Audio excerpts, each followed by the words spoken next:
The southern part of Dallas is home to 45% of the population in Dallas. One of the zip codes that we work in is the 75216 zip code, the #1 zip code for cradle to prison pipeline in Dallas. There are 681 inmates registered versus 2 college-ready high school seniors. Dallas ranks 3rd nationally in poverty for cities over 1 million. And Dallas ranks 1st nationally in child poverty for cities over 1 million. I don't think we knew the realities of how deep poverty can run, how it can twist our minds into believing things that just aren't true of ourselves. We believe there's a story behind every door, and we want to learn those stories, and then from that point, really begin to respond in a kind and dignifying way. Behind Every Door started in 2009 over in Northeast Dallas. We then expanded into a second community in Southern Dallas. We got a golf cart and we went to the corner store and bought all the fried food that they had to sell there, and then a bunch of bottled water, and drove around and then asked people one question: will you tell me your story? Began to listen and to learn and then to love. It shed light on a beautiful community and on the needs of that community thought and believe that they have.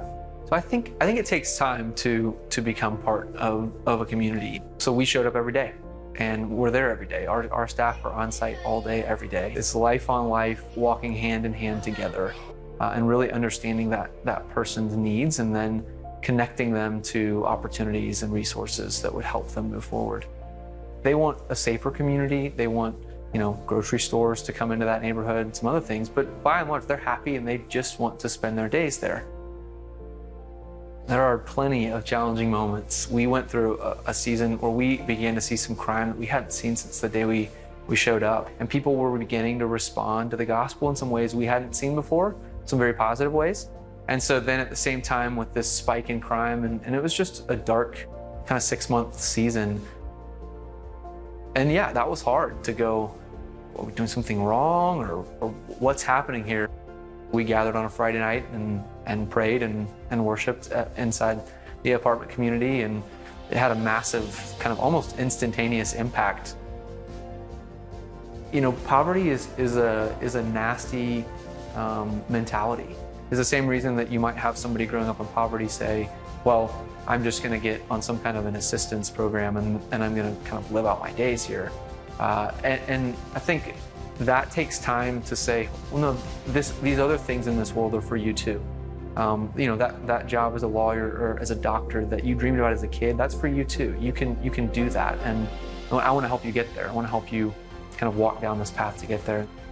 I love that people are dreaming and that we're seen as somebody who might be able to help bring that dream into reality.